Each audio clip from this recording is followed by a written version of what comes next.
In this video, we're going to explore how you can create a regression line in Chart.js. And I will break this down. Right now in this video, I will make it very simple. However, there will be more parts to this where you can break it down completely from scratch with multiple parts. And the reason why I won't break it down for now is because it is quite complicated. There's many factors in here. However, we will discuss most of them, and I will give you some hints on where you have to search for, and eventually I will make a video for every item. So first of all, let me be clear here, because the regression here basically works on a formula, and that's the formula y equals a plus b multiplied by x. And in this case, the x would be the x variable, which is on the horizontal line, and the y would be the number that we'll get, which will be on the vertical line. And the information would be officially based on a scatter line. However, this requires a certain type of logic because it's a huge or long formula, which can be calculated if you do step by step. I will be doing that maybe in another video. For now, I would not focus on that.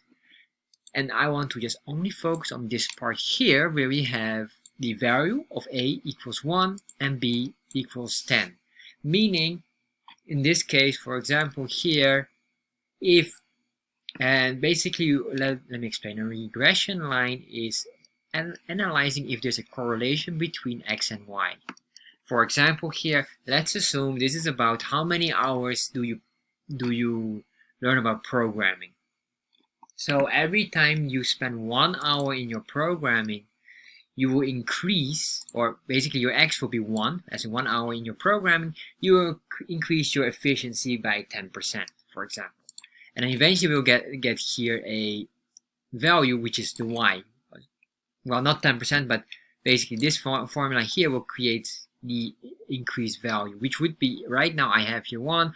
So if you have spent 0 hours, you have a score of 1. If you spend 1 hour, you start to have a score of 10.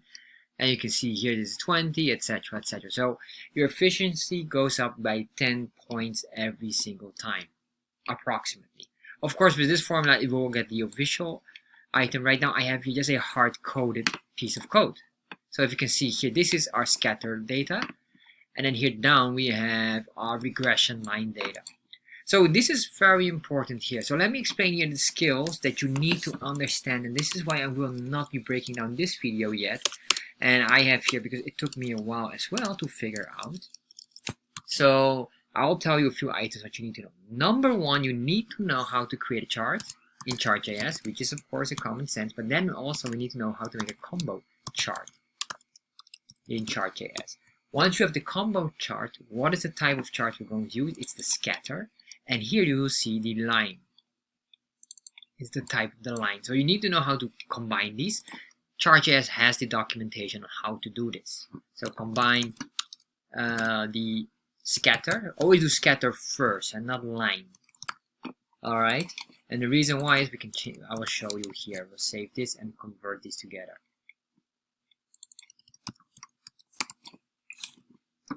As you can see here, what happened now, while this is gone, you can see here the dots are being set. However, the lines here and the vertical and horizontal lines are not matching, as you can see. So this is the reason why prioritize scatter first, and then from the scatter we can create the line. Another thing you might say, well, why do we have in the regression line these things? Well, this is very good, by the way. A regression line will have these things because of the formula here above. By default, the formula here forces you to have an x and a y value. Yes. However, in a scatter line, having only one value would create an error. And if you would remove all of these, it will not create the line. And then probably this might even give you, yeah, as you can see here, it starts to only show in certain data points. Well, it doesn't even show here as well. It doesn't work at all. It doesn't work. So if you have the line, which is exactly the same, because basically the coordinates of the line is similar to the coordinates of a scatter. So you don't have to worry on that one. Oh, sorry. Save that. Refresh here. So that's the reason why we're using here the x and y variables. So this means as well, as you can see here below, I have already the code here we're going to use.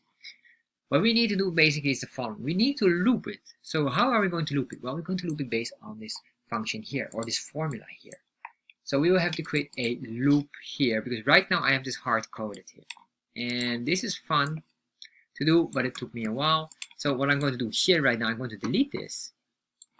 We don't need this anymore. And here we're going to call this the regression. I'm going to say here regression. This is our variable. However, our variable right now in the regression is basically 0. Yes, so this is our array. It has no value as well, so it's a constant.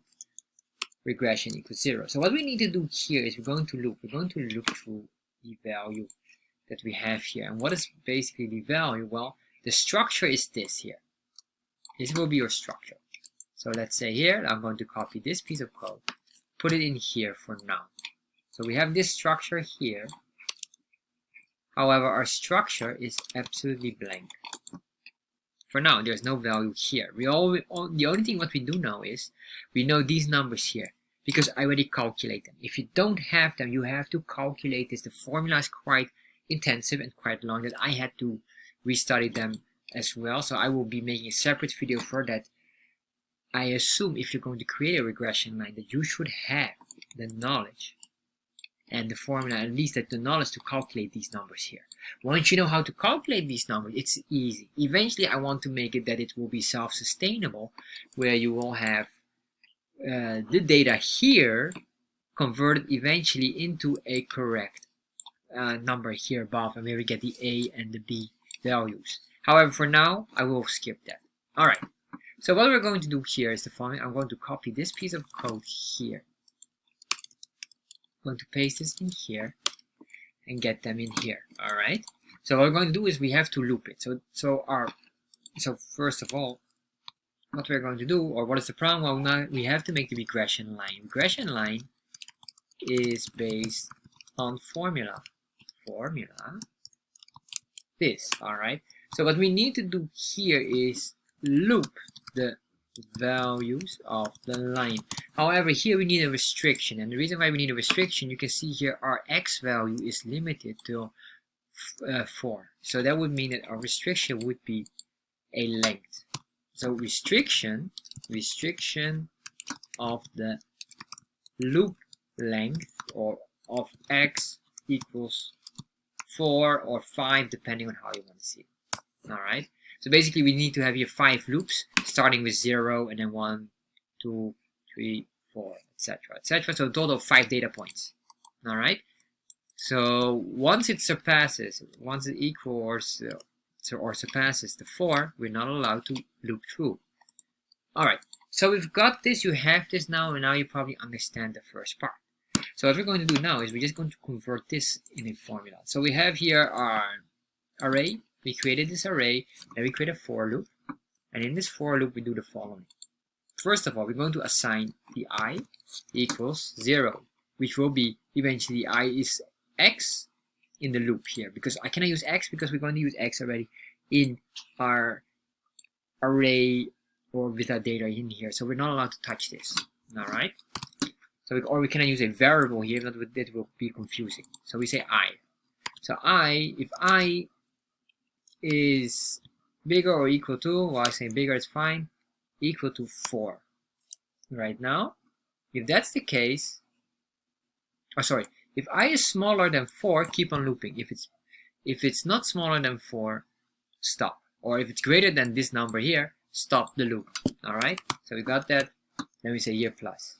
All right. So we create this loop here, and in this loop here, we have to push the value. So what are we going to push here? Well, basically, we're going to create the regression here. Regression dot push, as we're going to push the array. In here, we're going to push this value here right now, and I'm going to do this. So what happened here, and then I will just change this I and put the I in here. All right. So once we have this semicolon here, we have the regression. We should have the regression here in the array. Did we put it in here in the data? Yes. All right. So let's save this and refresh. Oh, all right. We get some issues here. No worries. Let me double check here. Regression is correct. What is our error? I see it already. Sorry, A is not defined. Sorry. This one here, of course, we should remove this. Go back in here. All right, we got our line so far. Well, as you can see here, we're looping it consistently, but we're not matching yet with our the y. And the reason why is because we have not matched here with our formula. So now we can start with our formula. Let's start and understand what is the y value. So what I say here for the y value, I'll give it a different name. And the reason for that is because of the y character here. So that would be just similar to the I that I use for here. So this one here as well. So this will be y value.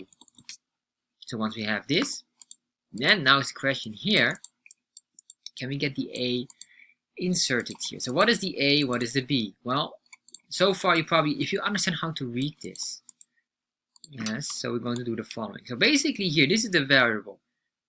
The X, we will know, the X is by default the I. Yes, so if it's I, multiply by I. So basically B means multiply by I, because our I is equal to X. Alright, so I hope you understand that one. So then we have the B and the A. This is the reason why I already calculated them, because the formula for this is quite intensive. And I have to restudy that as well. It took me some time to really understand this one. However, I already saved them in here, and I expect you to have them as well for now. If you say, well, I would like to know how to do the formula itself in JavaScript, which is possible as well, I will make another video for that separately. And then eventually I will make one where we cover this, the formula, how to create a combo scatter chart, and how to put in the loop, combine them all together. Alright, so we have here, this is number 1, so A equals 1 in this case. So A is 1. So we say here 1, so the Y value equals 1 plus B. So what is the B? The B is 10. So we can put in here 10, 10, 0, 0. And then we have the Y value here. If we save this, now you will see we get the right numbers here. Alright, you can see here we're looping it 4 times, and now what I want to do is I want to make it this or equal to 4. Alright, so keep on looping. Alright, so we have 10 till 4 here. You could even do here a loop multiple times, but here's my warning for you if you're going to loop this, because right now we have basically a regression line here. My warning is this: depending on your data here, how many data points you have here, that's fine. If you have lesser data points here than 4, then of course you cannot make your regression by default, but your regression line will be maxed on this as well. So if you would say, well, I would like to have more, what we can do here, we do plus, plus, plus. We can say here maybe plus 0.5. Then we say I plus plus. Then we say here maybe plus 0.5. If we would do that, we probably have 7 loops. Oh, sorry, that's not even a lot. Alright, so in that case, that's not possible. So that's the one we do for now. However, oh, what's going on? What's going on? I'm still loading. My computer is loading. Alright, sorry, I just had to pause it. For some reason my computer was loading. Maybe I had an incorrect loop in here. Alright, so that's, oh, sorry, that's not necessary. So that is basically, as you can see, this is basically how we do it. We can extend this. Of course, the line here will not continue on anymore, because once it's chopped here. And the reason why it's chopped is basically on this one here. The scatter, or the first design here, will be the leading part of the length. Yes, and here we had the highest value was 4. If you would increase the value of 5 here, let's add 1 here. And then we put in here 5, and let's say 5 would be 51. So it would be very in line with our item. We can say here this plus 5. There we are. And then we have our regression line with the built-in formula. Alright, so I hope this was a bit more clear, and let me just repeat or reiterate what I was saying. So what you need to do basically, if you're going to make it, number 1, you must have your data, basically your data. That should eventually be in a table style, maybe that will be easier. Your data for the scatter. Once you have that, number 2, formula. This is eventually if you're going to start from scratch. It's formula to calculate the regression A and B. Once you have A and B, it becomes easier. Alright?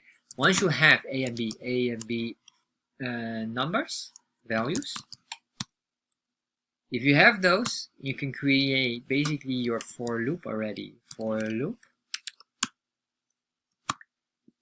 Then a chart in Chart.js plus combo with scatter line, where you use always x and y variables for both, yeah, including your line, as I explained as well why you need them here as well. So here for your line as well, what was that, a regression line, this should be in here. So once you have this, and then you can loop them through. Basically number 5 would be insert the variable into the well, we have the loop here. So once we have the loop here, we can here insert the variable into the regression line, and your loop should be like this one here, or very similar to this here. All right, so I hope this was useful and helpful. I will make more videos regarding to this for a breakdown, but this should be very straightforward to understand. I do expect you, of course, to understand, to calculate this, and I will cover this one time in another video where we do some JavaScript to calculate this. Now, if you have any questions regarding to this, just put them in the comment section below. And if you like these kind of videos about JavaScript, about Chart.js, and I like all these kind of crazy stuff, subscribe to my channel as well. And if you have any suggestions, put them in the comment section below and let me know about it.